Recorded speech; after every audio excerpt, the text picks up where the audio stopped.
Hi, welcome to Malaya Corporate Channel. This is Edmund. So today we have a special guest with us, Mr. Azrin. Okay, so Mr. Azrin is our team that actually specialize in corporate setup in Labuan. So Labuan is known as an international financial hub. Okay, and today we are going to explore the key aspects. Okay, setting up the company there. So to starting off, Mr. Azrin, can you brief us and explain what is the meaning of set up a company in Labuan? Okay, right, sure. So basically, Labuan is still part of Malaysia, but unlike other states, so we operate under different jurisdiction. I see. So it used to call it as offshore, but now they call it as mid-shore jurisdiction. Mr. Okay, I understand. Alright. So there are a lot of benefits setting up a Labuan company. So first and foremost, corporate tax.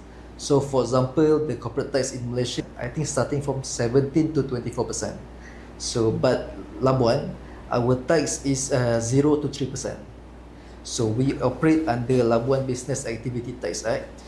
So we can enjoy 0 to 3% subject you comply with the substance requirements. So now comes to the second question, what are the substance requirements? So basically, substance requirements are the requirements imposed by LHDN. Okay. For certain type of business, you need to comply with the minimum operating expenses in Labuan, Exactly. and also number of full-time employees in Labuan. So second benefit is that confidentiality. So again, unlike companies in Malaysia where you can just buy their reports in SSM. So in Labuan, they cannot do that unless they have the permission from the directors or the shareholders or by the court order. That's the only way to get information about Labuan companies. I see. So the main benefits we can see here is from the tax perspective and also the confidentialities. So now come to our second questions. So what is the difference between registration a company in Labuan and registration a company in other state in Malaysia? Okay, by registering company in Labuan, so we will submit our all the incorporation forms to our authority, which is Labuan Financial Services Authority. So we call it as LFSA. Okay. So unlike other states in Malaysia, they submit under SSM. Like I said, because we are under different jurisdiction, we don't have a Securities Commission, we don't have SSM, we don't have like Bank Negara. So our authority is basically LFSA. We have other types of business, for example, like money broking, fund management, which some business fall under the category of Security Commission. But in Labuan, if you apply a Labuan company, you still can do those business, but the authority is only LFSA. I see. Okay.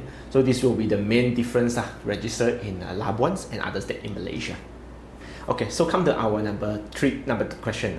So is there any specific industry or specific business, okay, that have actually benefits in registered in Labuan? Okay, basically Labuan, we expect clients to deal with foreigners, with non-residents. In terms of business, there are some business, basically like local companies, you can do any type of business with Labuan companies. For example, that you can, like I said, you can do fund management, you can do investment bank, you can do all this leasing, everything. Also, those business requires license. So we also have non-licensed business. For example, if you are doing trading or you are doing services, so those things can be done in Labuan, no problem.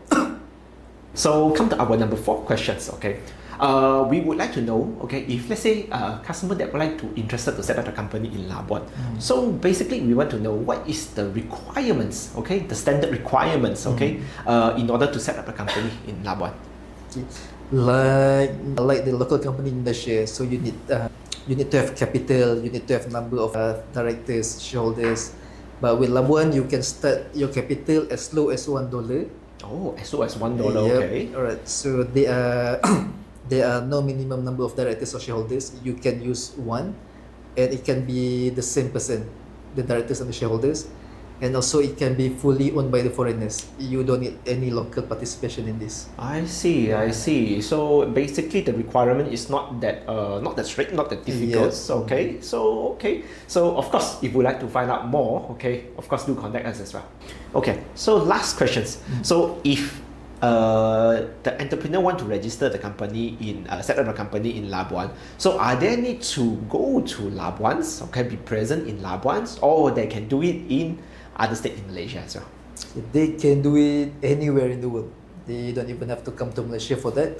So for example, because our submissions, everything all done by online submission. I see. But of course, by law, we are still required to have the original copy of the documents. Understand. Okay. Okay, for banks, different banks, they have different requirements. Some banks require for you to present in the branch, and some banks require for you to just visit their branch to do verification. So that's all.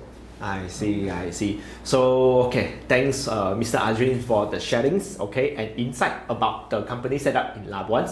So, if you have more questions about how to set up a company in Labuan, so do contact us as well. And don't forget to follow our channels, okay, to get more info about the corporate setup. Thank you.